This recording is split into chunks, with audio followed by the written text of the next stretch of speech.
Welcome, friends, to the Someone Gets Me podcast. I am your host, Diane Allen, and I am so delighted that you're here.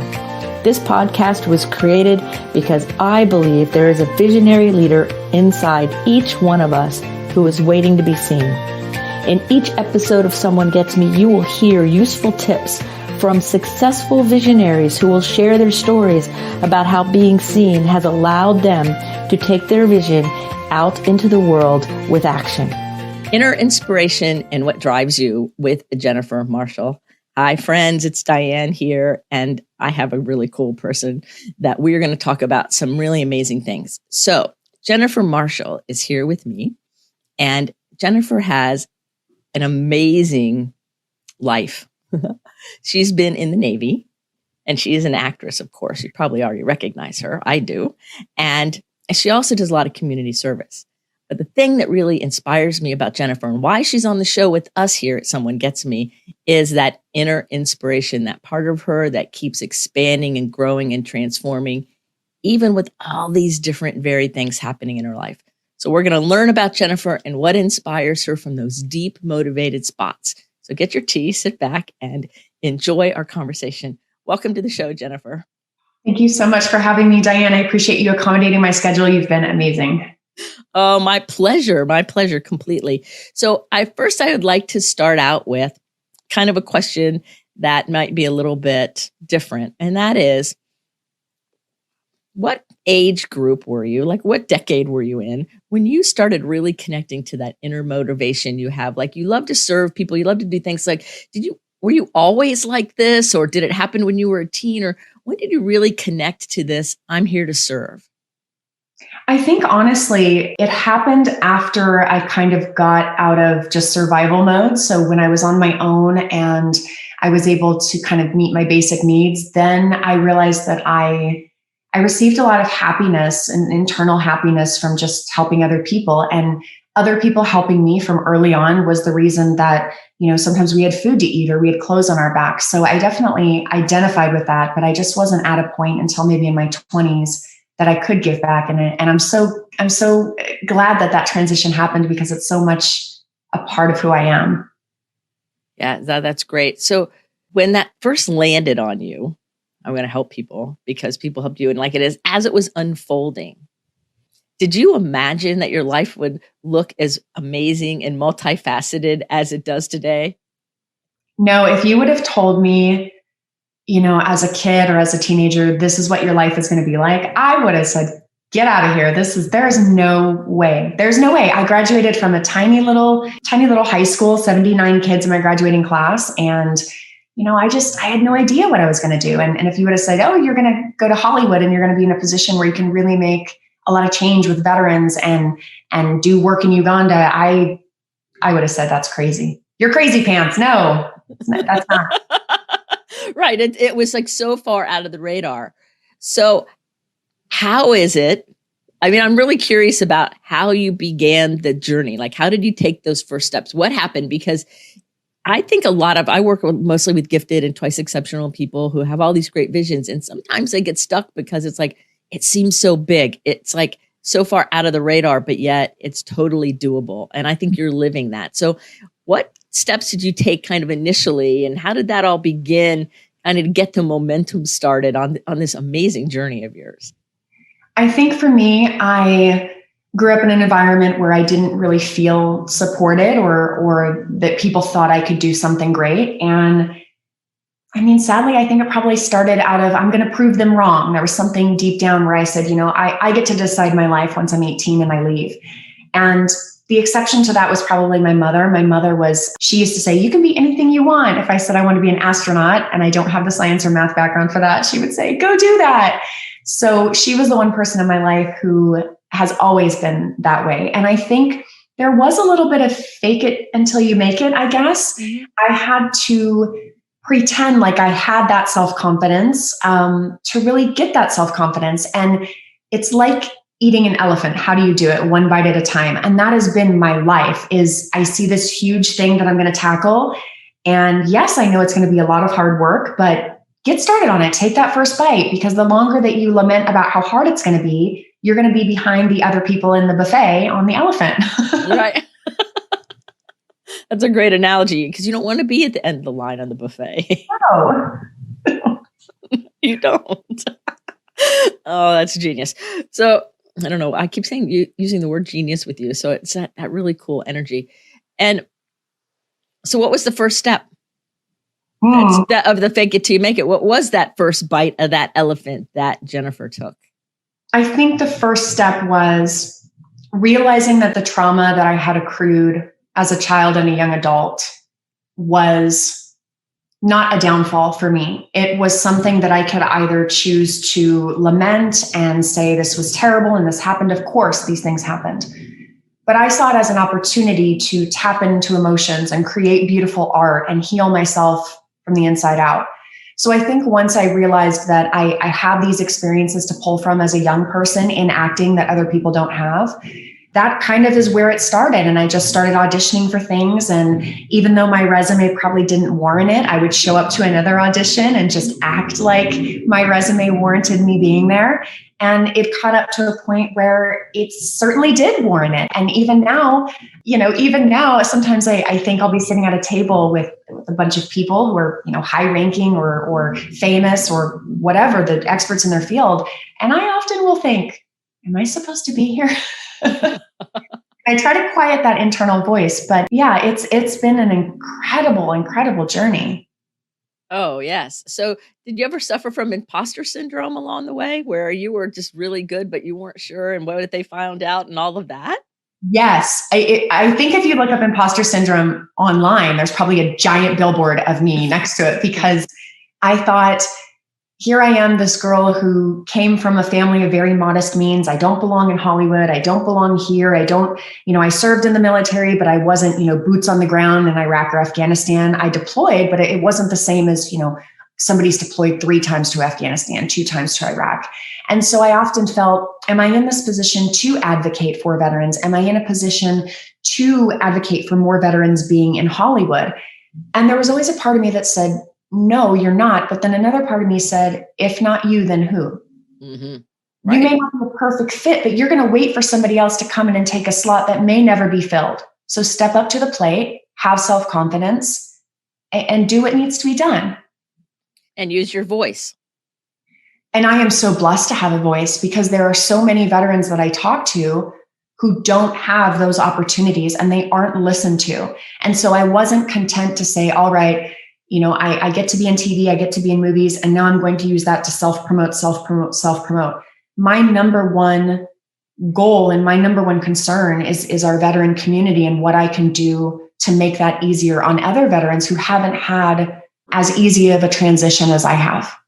Right. Because it's so important. And I think, and you're right, I work with a lot of people who are veterans, and I know a lot of veterans and who don't have a voice, or they don't know where to use their voice. Like they don't really understand the systems or exactly what to do. And the runaround and all the different things that happen. And so when somebody can use their voice in an effective way that really helps somebody or helps the whole group actually, then that's magical, in my mind anyway. So doing that, bringing your voice into this synergy of Hollywood and veterans and coming from that motive of that wanting to inspire and help and serve people. What do you see as the next thing emerging? How do you see things emerging from here? Like there's been this beautiful road, and I bet there's other things kind of percolating around in your heart's desire. There are. I can't go too much into it because it's still kind of under wraps, but I've been offered I was going to say given, but we earn things, we earn things. And I've worked very hard to get there. I've been offered an amazing position, and I want to take that position, not only, for myself and as a result of kind of the work that I've put in, but my main thing when I was interested in taking this position was I'm going to be in a position to bring veterans on and to hire people and to really make a difference. And instead of it being the same old boys club, I can actually bring in people who don't have experience and say, listen, they have the will to work and I'm willing to vouch for this person. So it's an opportunity that career-wise for me, it's amazing, but it's going to really, really do some good for veterans who are trying to break into the business. Oh, that's great. So it's going to feed your soul and be Yes. cool for your career at the same time, right? Yes, it's definitely going to feed my soul. I had a makeup artist on my show. My regular makeup artist was gone. And there's a wonderful girl that I've known for many years. We both served in the Navy at different times.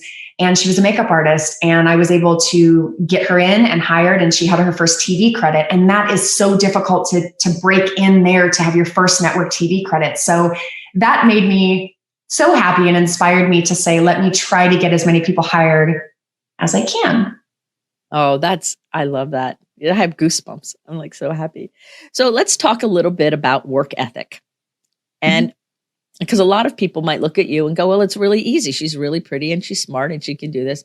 And I believe that there has been that bottom part of the iceberg amount of work and effort that has gone in to you where you are. It didn't just magically happen. So talk a little bit about the work ethic you've developed over time and what that means to you and what your discipline is about that helps you keep going. I will say that appearances can be deceiving. And I remember somebody said to me once, whatever you touch turns to gold. And it was meant as a compliment, but it kind of skims over all the hard work that went into that. So I came into the entertainment business knowing I was not the youngest, I was not the prettiest, I was not the most talented, the well-connected, the richest, the fittest. I was never going to be the most anything, but I could outwork people and I could have an amazing work ethic and I could get so far by doing that. And one thing about the arts is because we're very artsy, fartsy minded people, the business side is really hard for a lot of people. And people tend to go off feelings. I want to do this, as opposed to where I am with self-discipline. I have to do this to get there. So I said, listen, I'm not any of these things that I mentioned before, but I can work the hardest I can. And I literally took the first year of my career in Hollywood and I said yes to every single audition that came, except for one that I thought could have been dangerous. And I went to every audition and I met people and other people would tell me, why are you wasting your time doing that? That's not worth your time. But it was, because I met so many people who later moved on to writers' rooms, to become producers, assistants. And it just made me feel more supported as a person in Hollywood, because it's really, really difficult and isolating. And getting to have those people around me and come up together, that's a really rewarding process. Yes, definitely. Did your time in the Navy help you with discipline? Very much so.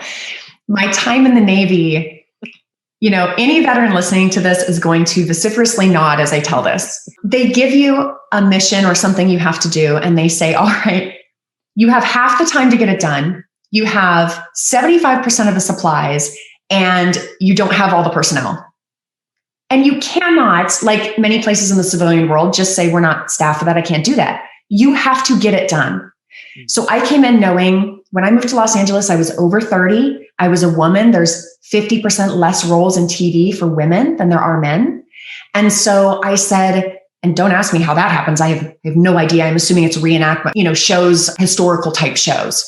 Right. But I was really appalled by the numbers. And I said, if I want to beat this, I have to go above and beyond and bring that work ethic to the table and just do as much as I can to try to break down those barriers. Right. No, there's no guarantee of success, but I was either going to have some modicum of success or be exhausted and know I tried everything. And I'm okay with that. I'm okay with stopping, shifting directions if I know that I've exhausted everything I have to give. Right. And I think that's a key point, Jennifer. It's like working really hard and going after it and pivoting or changing or doing a different thing once you've exhausted everything, yes, rather than some people who'll take 2 or 3 steps and then stop.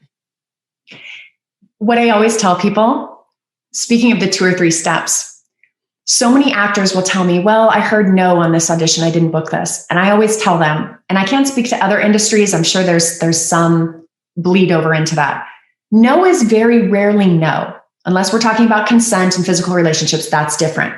In the business world, no could mean I owe someone a favor. I want to hire someone else. In my industry, you're taller than the lead. We already have a redhead. You look like the director's ex-wife. It's not going to happen. But they will just say no. And it's your job not to internalize that and say, oh, I'm not good enough. Just say, all right, it's no for that.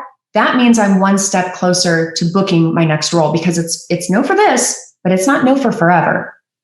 It's not no for everything. Right. Yeah. Right. Yeah, and that's true. No has so many underlying secondary translations, especially in the business world. Yes. Especially then, and so sometimes so does that hesitant yes. When somebody says yes, but you can tell that it's not necessarily a full all out yes. We're like, yes, we're really interested. Or the other one that I'm sure you've heard a lot is, well, we'll try. I'll try this or try that. And to me, trying is a noisy way of doing nothing. And Diane, we're right here. I always say, I guess Yoda says this, right? Is like, there is no try. Because I saw it on a meme, but that I thought that before I knew Yoda said it. There is no try. It's just like, you do it or you don't do it. Right. And that's how I am, because you can dookie in one hand and try in another, and one's going to fill it faster. So just do it. Just take that first step. Right. Exactly. Yes. That's what Yoda said. Do or do not do. There is no try, I think is the line. I have a person that I work with who calls me Yoda. He goes, you sound like Yoda. So my nickname to himself and his band is Yoda, like they call me. Okay. That's a compliment, though. I think it's a compliment too. I think it's a huge compliment. And I never thought of it that way, but I think it's kind of true. And I've always said that, even before I knew Yoda said it, right? Is that it's a noisy way of doing nothing when somebody says, I'll try. Mm-hmm. And I also believe, and I want to hear what your experience is with this, because I have a feeling you haven't, I don't know, I'm very intuitive and I keep getting these messages about it, that when you I always tell people, and I believe this, if I take a step forward or I take a step towards something, that immediately the universe gives me feedback, is if it's the right step or how it lands on my body, how I feel, what goes on. Does that happen with you too? It does. And what I'm struggling with right now is there's another goal in my life that I want to accomplish. And the universe, God, spirituality, what's out there, it's very difficult for me. And there's been repeated roadblocks. So I'm wondering at this point, is this testing whether or not I really want to do this and how committed I am? Or is this telling me don't do this? And so I struggle with that, because in the entertainment industry, it wasn't easy by any stretch of the imagination. But I did get these little wins and these little signs and things that would happen that I felt good about the path that I was on. So now with this new goal that I have, I don't know how to decipher it. So I'm hoping the universe will give me a better insight as to, is this a yay or is this a nay? Because I'm willing to put in the work to get there. But if it's a nay, let me know. So I have a little phrase I say that you may want to start saying, and maybe it will help open that door. And I always say this or something better. Gosh, I've heard that. I've heard you say that on an episode. This or something better. Yes. I probably have saying it for, 30 years. Because what I know about gifted, smart people, and you are a gifted person, and you're multi-talented, so that makes you a multi-potentialite. So what I know is that our ego, that's not our amigo, our cognitive brain, as smart as we are, cannot wrap around the bigger vision. Totally. Mm-hmm. So sometimes we think this is the vision. It's not all the way. It's only part of it. And that's why we keep getting this perception of not yet and no's and roadblocks and things, is because it hasn't opened up all the way yet. So I always say this or something better, this or something better. And sometimes you find yourself kind of coming in the back door to it, like, oh, this goes with it. And then it comes together and it becomes this building block thing. So maybe start just paying attention to what would be the something better and open on that level and see what happens. When you said this or something better, it really helped put this in perspective. So what happened basically was I had reached a point in my career, the pandemic happened, everything slowed down. And because I wasn't regularly acting and auditioning, I started to question, do I really want to do this? And I took some serious steps to leave the industry. I did. So far as to say, I don't want to do this anymore and give people notice. And something happened in 2020, at the end of 2020, that threw me back in full force.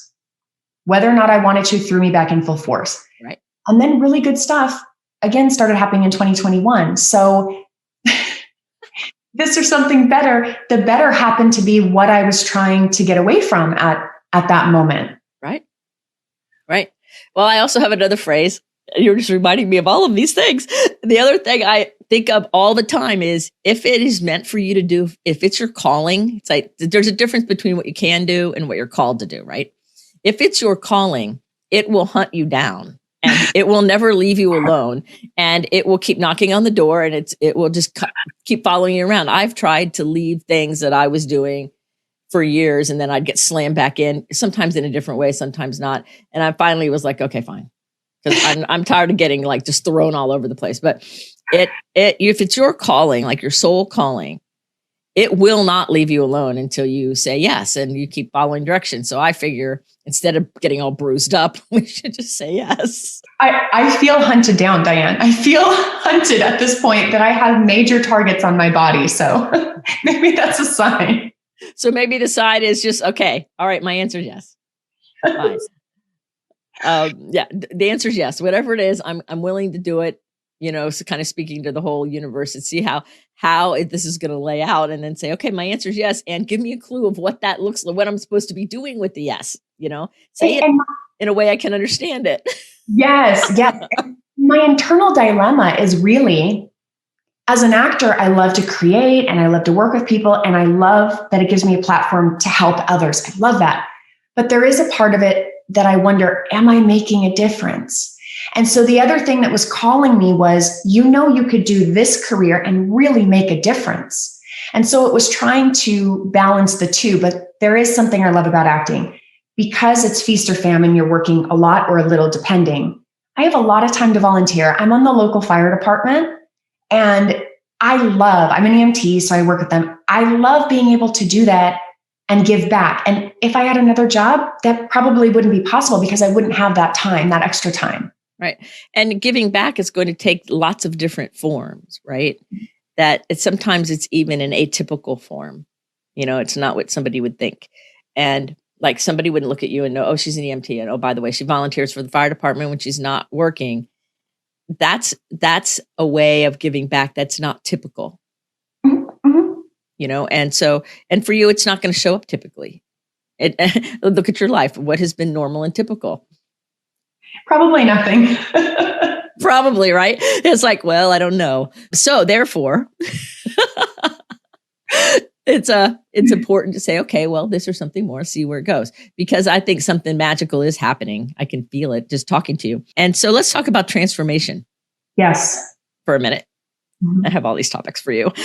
Transformation is really powerful. And you've gone through a lot of personal transformation over your life. You've had to overcome great adversity and have crafted a really beautiful path for yourself. And that really does affect a lot of people.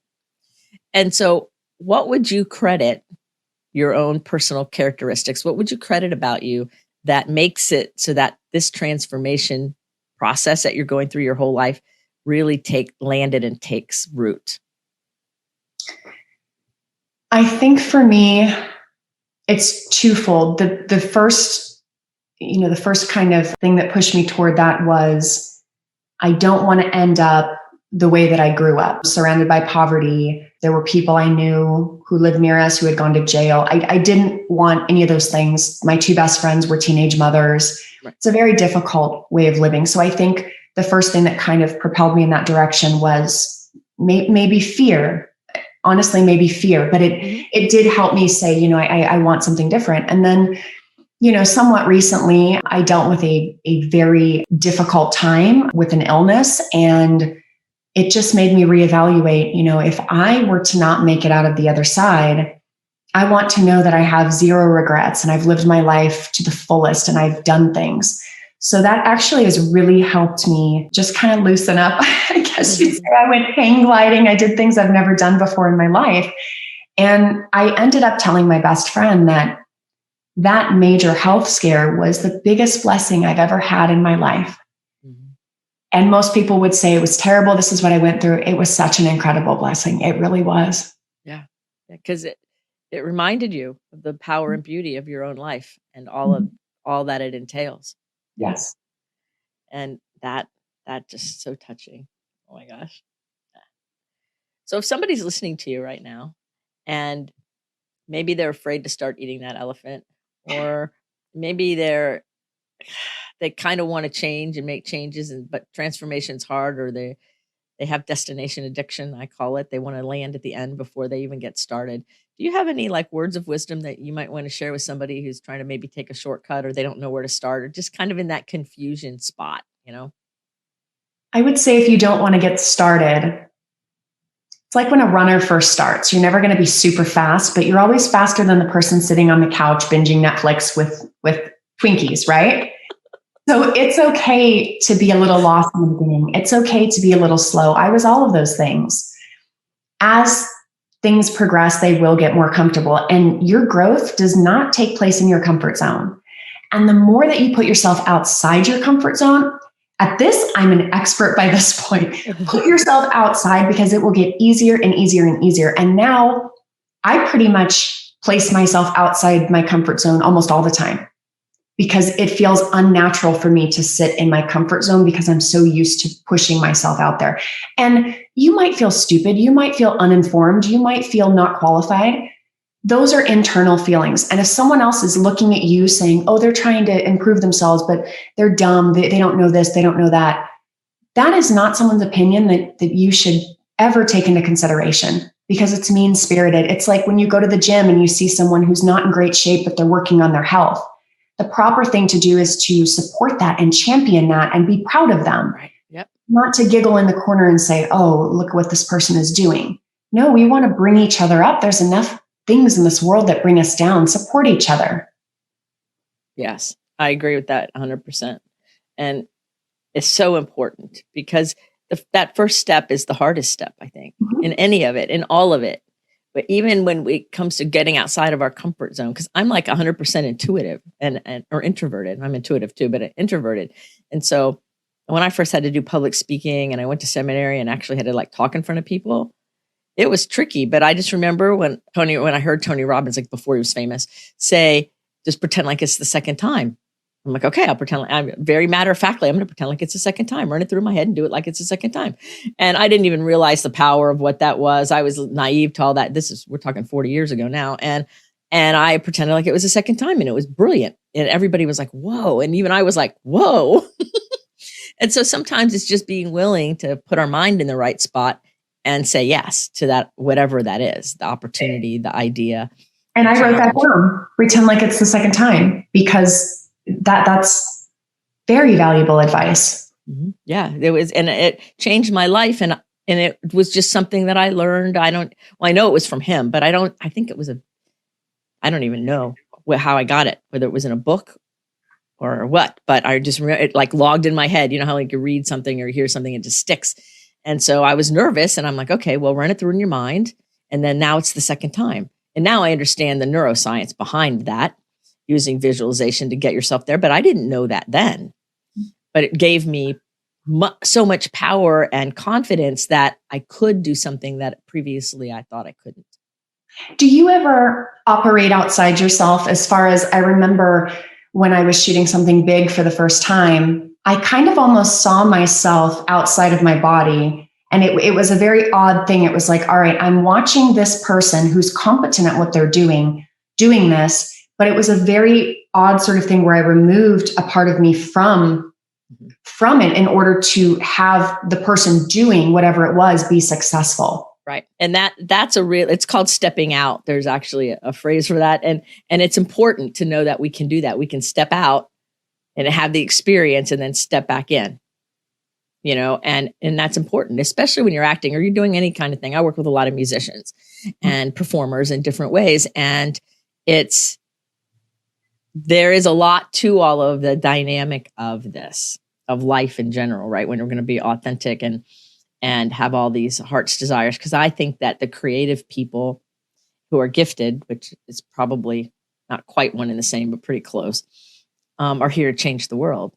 Like, it's the creative geniuses that are here to help make sense of things for the people. And, we were talking with a friend of mine the other day about social contracts and how there's a social contract. You have a responsibility as an actress and as a veteran you have a contract with the other people. It's spoken and unspoken, right? And musicians, they have a contract. They get up on stage or they're doing their music, and that's a contract, a social contract that me, the listener, me, them, the musician, have. And when we realize that and we honor and appreciate that, I think then the world can move forward in a more productive manner, because now we're paying attention to things that engagement that matters. So do you feel that when you're like with other people who are acting like with your colleagues, do you feel that sense of social contract with, with them to other people, like that sense of responsibility? Because I always wonder that, like, I know some people do, but how is your feeling about it, like in general in your group? It's interesting because when you're working with big stars, most of the time when they go to shoot our footage, sometimes people will leave and they'll have a stand-in. And the stand-in can sometimes act and sometimes they don't. Sometimes they stand there and literally stand there. So I remember when I was shooting Stranger Things, I was shooting with Dacre Montgomery, who's an amazing actor, and Will Chase, who was on Broadway before Stranger Things, and he's an amazing actor. And I remember it was time for my coverage, and I was so floored. They both stayed. They stayed to get my reactions, and it was so helpful. And I thought, they're in a position where they don't have to do that. But as artists, they did that for me, and they gave back, even though they weren't getting anything out of it. Right. They were giving to me as an actor. And although that would have been my go-to even before that happened to do for other actors, I really felt humbled that they gave me that gift. So I would say there's a definite, social construct involved in acting, not only between the actors, but also for the viewer. You want the viewer to be able to completely just be invested in the story. And that's also why I advocate for veterans in TV and film playing military, because when you're watching a show and somebody's doing some crazy saluting, or it's weird or it's off, and you can tell that what they're wearing is a costume instead of a uniform, that takes you out of it. And we know during the pandemic, we needed that entertainment to get through the day sometimes. Yes. So the importance of it can't be understated. Yes, exactly. And for a veteran doing those roles, it's not acting. No, it's not. It's bringing to life that part of them that's already there and honoring that part of them, which is very healing. And it's very real. In fact, I was talking to a client this morning. We were talking about the difference between actors and actresses that are in the role and they are their character, and the ones who are just really good at acting, but you can tell they're not in the character. There's a big difference. I have to dive in. I cannot go on set and, flip a switch. I cannot do that. I'm all in. And that can be detrimental to the mental health sometimes, but I'm all in. Right. So what do you do to take care of your mental health? What do you do for your wellness, your stress relief, and your mental health? Like, what do you do to take care of Jennifer in all of this? So I had endured a sexual assault in 2001, and when I was serving in the military, and I had a lot of unresolved emotional and mental trauma that was manifesting in physical ways. So I remember one of the first things I booked when I had gotten out of the military was a sexual assault, like an industrial video. And therapists will tell you, do not work out your pain on camera. This needs to be a private sort of thing. At the time, I didn't know that. So I was able to do that, and it kind of lessened the pain as the years went on. However, in about 2007, I went to Hawaii, or I had filmed something that was actually a very difficult rape scene. And that put me back in my healing years. And I flew to Hawaii right after that, coincidentally, because I was meeting my best friend there. And I basically detoxed, not from substances, but just from the emotions, because it screwed me up so badly inside. Right. And I literally sat there for a week and drank a couple Mai Tais and laid in a hammock. I never put myself as an artist in that position again, because I realized I went way over. So now I'm very, very good about eat right. Don't treat your body like a garbage dump, because it's not. Getting enough sleep. I run, even though my knee surgery doctor says don't do that. I run because I just love how it feels. And giving back is incredibly, incredibly important to my mental health. And I read something that perhaps they can kind of trace altruism back to a gene, which I thought, all right, that's it. I have nothing to do with this. It's biological. And so I must fulfill the altruistic desires in order to be complete as a person biologically. That's my excuse. That's a good one. Isn't it? My best friend has the same altruism gene. So we just, go about California and spread the altruism. Perfect. Perfect. There you go. I didn't. Okay. So I have the altruism gene too. So we can just have a party. Right. There's worse things to spread, Diane, so why not spread goodwill? Right. Exactly. I'm with you 100%. I think that's a good thing. So what do you do when you're overwhelmed? Do you ever get overwhelmed? Like, lots of things going on in your head and it's like, wide open. Yes. There's a couple TikToks out there where it's talking about a mom brain and you have all these random thoughts coming in. I very much get like that. Brown noise has helped me a lot. Something about it just kind of helps me focus. I have, it's not a white noise machine, but it's my cat's fountain at night for her to have fresh water, but it just trickles and it just makes a nice little sound. And I know that I need that because the minute that there's silence, then my brain goes into circus mode. So actually, meditation has helped me, which people who have known me a long time would say, you meditate? Yes, I have recently started. I was never able to do it before because I just couldn't calm my brain down. But once I realized it's about the effort at first, it'll get easier. You just have to take that first step. Your meditation is not going to be easy at first, but nothing's easy at first. So just get into it. Right. And that's eating the elephant. And that's the work ethic. That's the same thing. It's you practicing what you've learned over your lifetime. And you're right. It's really not about, when I first started meditating, I was just like, we're just going to sit here. We can think not, we're going to do whatever. We can itch. We can pretend like we have to go to the bathroom 500 times. We can be distracted, but we're not moving. We're just not moving, just not, set the timer, not going anywhere. And pretty soon my system started cooperating because it realized that we weren't moving. Like I wasn't going to give in. And sometimes you have to start with those kinds of steps before you get to the thing, whatever it is that you're doing. Mm-hmm. Totally. Do you ever journal? I do. So I have a journal with prompts and I have a daily journal, and then I have a journal with prompts, which really just kind of makes me just think about things that I've never thought about. It is helpful for me. What I tend to do is when I'm really struggling with something, I will write the outline to a scene. And I will write a lot of how I'm feeling. And then, I have scriptwriter friends who can kind of turn that into something. That's not my specialty. But the personal experience that I bring to certain things is not easily replicated by a writer who has not experienced those things. So I'm very lucky to have people around me who can help me turn my memories and my thoughts and how I process things into something beautiful, something artsy, something that can inspire other people, teach other people, give other people hope. Right. And that's the ultimate gift, if you will, of all of the discord and pain and trauma we go through, is when it can finally be transmuted, much like an alchemist, into something beautiful.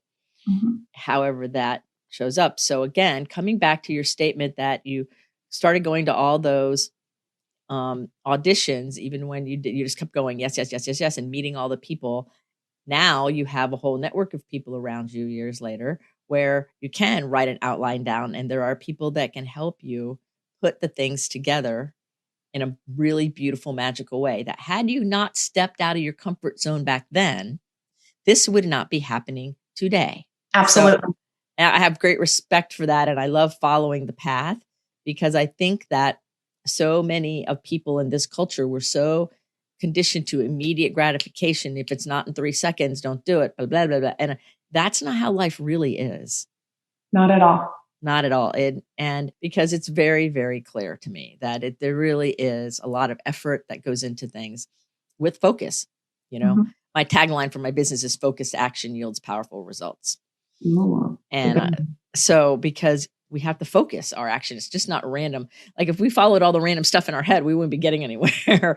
It's how do we focus and kind of corral, like herd the cats, so to speak, to get us where we're going. Without focus, I feel like we would eat tacos literally every day. Right. Because that's always in my thought process. It's like tacos are delicious. So if I followed that, I'd be eating tacos and watching Netflix and not much else. Right. And then that whole desire within you to serve other people and do all these creative things would surface every once in a while. You'd probably get miserable and anxious or whatever and eat more tacos. And then it would put it back down. And then we would wonder why we're in a vicious cycle. Yes. Yes. Oh, that's great. I love it. I love it. Okay. So I have a couple other kind of more random questions and or things I was thinking about. Really, they're more topics. I know that you've, gone all over the world. And one of the things I always want to know from people who've traveled everywhere is when you think back, what's the most memorable food you've ever eaten? Like, it could be what's really tasty or not really tasty, but when you look back, you go, oh my God, that was like a something. I went to Peru and it was two things. There was one I ordered and one I did not order. So they have something there called cuy, but it's guinea pig. And so the person next to me was eating it, but I don't want to eat a guinea pig. I just want to love it and pet it. But I did eat ceviche, but it wasn't like ceviche like we have in the US. Instead of it being finely diced with, lemon and some zing and stuff, it was just a giant translucent thing. And it was not like sushi. I can't even explain it, but it had a weird texture, a weird smell, a weird look. I just will never make that mistake again. It's not for me. Yes. No, that would be no fun at all. No fun at all. So we're getting almost to the end of the interview. So before I go down that road, is there anything that your heart really wants to share with everybody that I didn't ask you about or is coming up now that you want to say? Because I like everybody to feel totally satisfied when we're done. I would say don't ever believe that you are too small to make a difference. Don't ever believe that, because sometimes you can make a difference in one person's life and you don't know, but it could be a life or death difference that you've made. I was really struggling with depression about 10 years ago, and a fellow veteran of mine had reached out to me, and we didn't know each other well. But at that moment, I needed to talk to somebody and he was there. So never, never underestimate your ability to make a difference. Oh, that's beautiful. And there's a timing to that too. So if you get an urge to call somebody or reach out to them, do it. Yes, absolutely. Because that's the intuition. That's that connection saying call, or whatever, when maybe that person can't, for whatever reason, or doesn't because they're afraid you won't answer or whatever. So if you ever get the urge to call somebody, call them. Yes. Reach out to them because you never know. Right. Yeah, that's true. I interviewed a young girl one time in a substance abuse treatment center I was running, and we were talking and about whether she wanted to come in, and she decided to stay. And then she looked at me and she goes, "Is there hope for me?" And I said, "Well, of course there's hope for you." Like there wasn't even like a hesitation in my voice. And I told her how I knew, like, of course there's hope for you, blah, blah, blah. And she went through and did really well and everything was great. And then I ran into her shopping 10 years later, maybe 8 years later, like a long time. And she was engaged and she was like about ready to be married. And she looked at me and she said, "That day that you told me there was hope for me?" I go, "Yes." She said, "I had plans to kill myself if I didn't get accepted there and there was no hope for me. And I didn't tell you, but I'm telling you now, you saved my life. And now I'm getting married." And she was crying and I'm getting tearful thinking about it because I didn't know that, but I just knew that there was hope for her and I could hold that space for her till she could hold it. Yes. And I think that that's what matters, is that we hold that space for people, because there's days we can hold it for people and days other people need to hold it for us. And that's the beauty of human connection. Yes. Yes. Oh, that's beautiful. I'm having so much fun talking to you. It's not even funny. So I have the last question to ask you, and this is my favorite question. And my good friend Paul, he loves to hear the answers to this question that I ask people. And that is, there's a billboard and we're going to put up with your Jennifer Marshall quote on it. What is that quote that we are going to put up? The whole world's going to see it now. Oh my gosh. Well, if it was just veterans seeing it, because we're a salty type, I would put SHIT or get off the pot. That's what I would put. Yes, because we are, we just kind of talk like that. I'm a sailor. I talk like that too. So there you go. That would be for the non-PC version. I think for the PC version, it would definitely be something about loving and accepting yourself, because if you don't see the beauty in yourself, you can't expect others to see that. Beautiful. That's really beautiful. So everybody, you've been listening to Jennifer Marshall share some really great wisdom. And in the show notes, you will find all the ways to follow her on social media, including her website. So you can go check her out. And I'm sure that you're going to want to do that and let her know you heard her here on Someone Gets Me, because this was a great interview. Thank you so much for spending this time with me. Thank you for having me. So beautiful. I honor you so much. Thank you.